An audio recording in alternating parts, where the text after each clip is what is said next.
Hello. I just thought I'd make a bit of a light-hearted video on this question: is yoga Christian?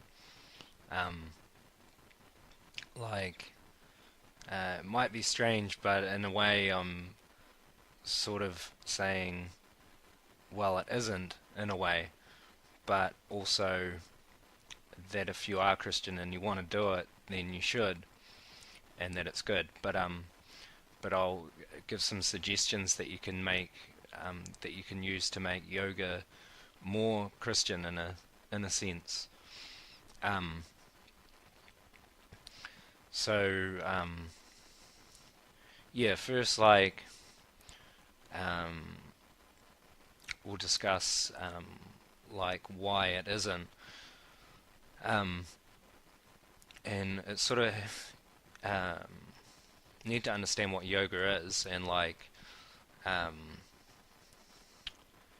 uh, and one's well because there's like you can refer to yoga as just the physical postures, which is what I've just titled the video, like as yoga, because it's just in the general sense that people mean when they say yoga, they mean the physical exercises of yoga. But in the correct sense of the term yoga, there's lots of different kinds of yoga. Um, there's there's karma yoga, which is like the yoga of doing work for God, and there's jnana yoga, which is using knowledge and intellectual ability to attain God, and there's bhakti yoga, which is like um, using love and devotion um, to attain God. And I also want to say I'm not like an expert on e- either like Christianity or yoga in a sense, but there's like I think we can use an element of common sense and just I'll just providing what information I do know about these things. So just forgive me if I'm making any mistakes here. But yeah, the the main difference, like why yoga sort of isn't as Christian as you would think, um, but it's not evil either. It's not like an evil thing, um, which I mean, you probably know if you do yoga, um, but it, it has been like some sort of debate. But yeah, the thing is, from the yoga system comes from Patanjali in India, and like Patanjali gave like a whole yoga system, and it's like a really useful system. It like covers a lot of things. There's like the eight. It's like an eightfold path. It's like eight limbs of yoga, um, and it's really useful to understand what all of those eight limbs are. If you do yoga, it's like a real interesting thing to look into to see that it's actually like a whole it's a whole system, including all the sort of moral values and living a good life and all that sort of thing as well. Um, but however, it's different from because Christianity is more is like what you call the bhakti yoga that I mentioned, which is it's based on devotion, which mainly, in a sense, I guess you're seeing it always. Uh, it's all the mercy of God. You just depend on Him. Um, Another word for bhakti is surrender. So, like in Christianity, you're just surrendering to Jesus, and you're just knowing that He will um, save you. Um, However, there's also an element of that you do some work and stuff. I mean, I'm covering this a little bit with some of the Swedenborg stuff, um, which is that you do make an effort as well, and but you're relying on the Lord's mercy. Um, Whereas more in the yoga system, like Patanjali, I may not be 100% on this, but how I understand it's more of like a mechanical process, which means like you doing the stretches and stuff in the body in order to spiritualize the body. It's sort of like it's a mechanical version of, like, in Christianity you hear like overcoming the flesh or something like that. Well, that's kind of literally true, and the yoga poses are sort of to aid in overcoming the flesh, like so it like conditions the body and sort of like spiritualizes um, the body as well. Like there's been yoga practitioners who, when they died, when they left their body, their corpse would stay fresh and like not decompose, and it would give off like a scented sort of perfume kind of smell because they spiritualized their flesh, like their flesh body. So um, yeah, and this sort of like through devotion, like you also um, can spiritualize your body, or you rely on the Lord to give you a spiritual body, um, just out of that love. Um, so yeah, so sort of that's the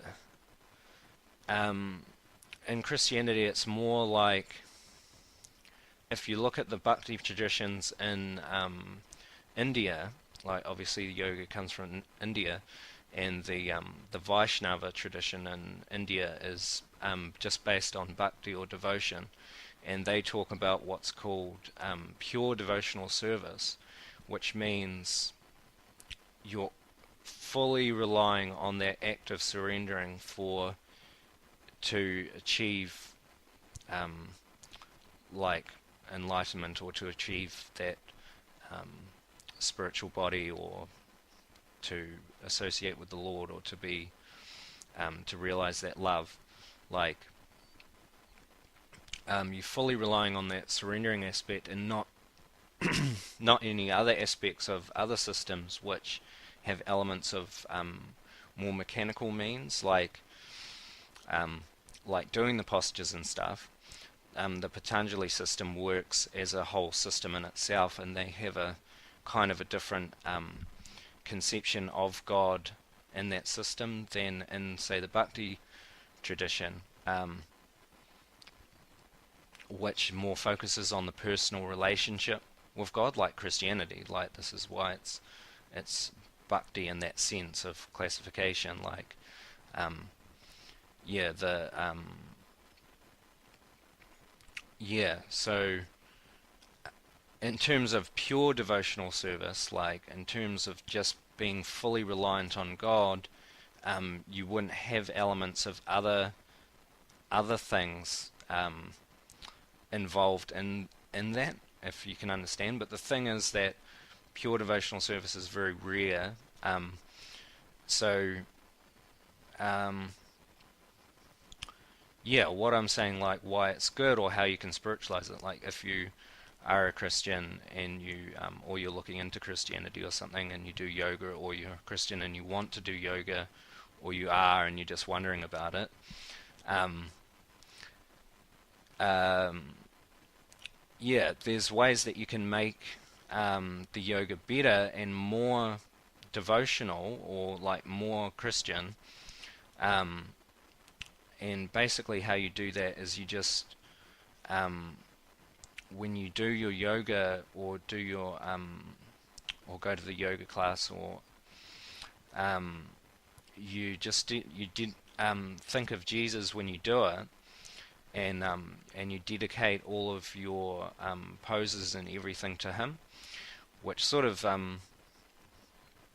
well, it is simple in a way. It is kind of simple, um, and but you can combine that with I did a video on Christian devotional meditation, which you might like to watch, which involves this type of meditation, which in India is called Root Dhyan, which is just realizing the presence of the Lord as a factual reality, that he really is present. And you can kind of combine that with your yoga. So when you're doing the yoga poses, um, you focus on the presence of the Lord himself while you do it. Um, and you can even sort of like visualize him in your mind, um, which I've been doing, and that kind of works. But also, and well, it does work, and you can also say like a prayer word or a mantra while you do the yoga, and this makes the practice very effective as well.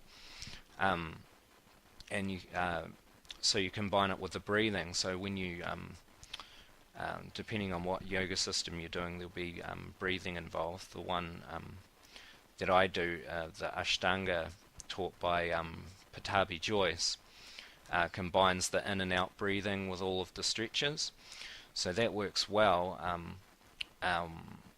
What I do is when I breathe in and for a pose, I in my mind I say Jesus' name in Aramaic, so Yeshua, and then when I'm breathing out into another pose, I say his name in Aramaic, Mashika.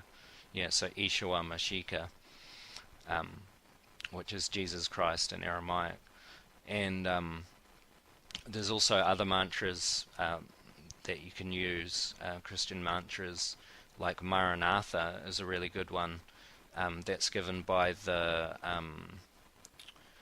if you look up Christian meditation or WCCM, they highly recommend Maranatha. That's an ancient prayer word from the Christian meditation tradition, and it means "Come, Lord."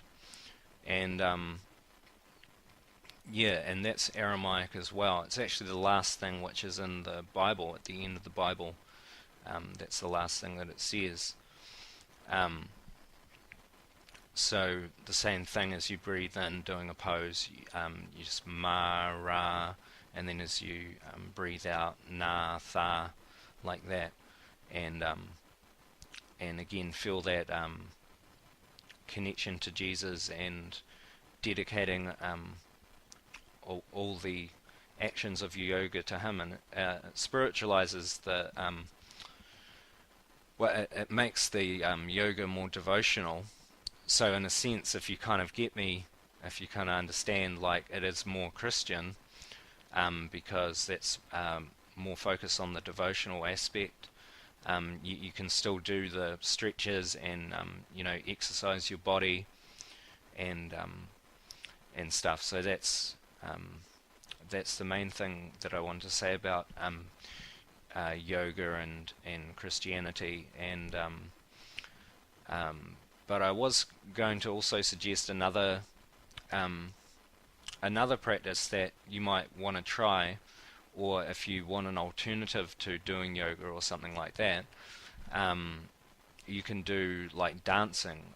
Devotional dancing is really good, and you can do it like a sadhana or like a spiritual practice in itself, which means you don't have to really feel like dancing, like, if you know what I mean, like you kind of like, it's good if you do, but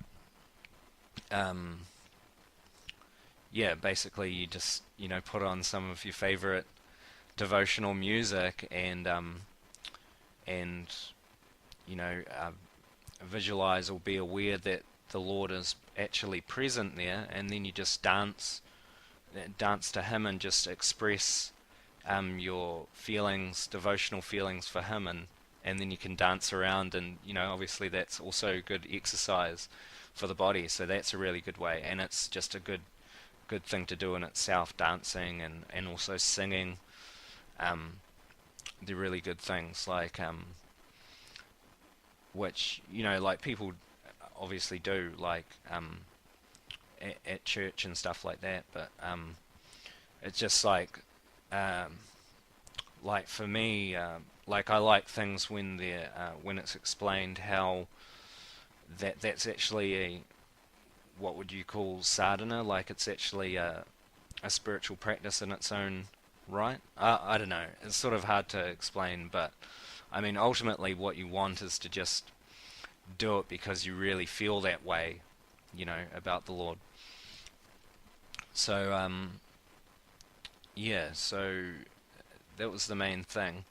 So you know, I would say like yoga's definitely um, a good practice. It's a good way to keep the body fit and stuff, and that's a way that you can dedicate it more to Jesus when you do it, and yeah, and also the dancing and stuff helps to will also help keep the body fit, and it's a good thing to do as well.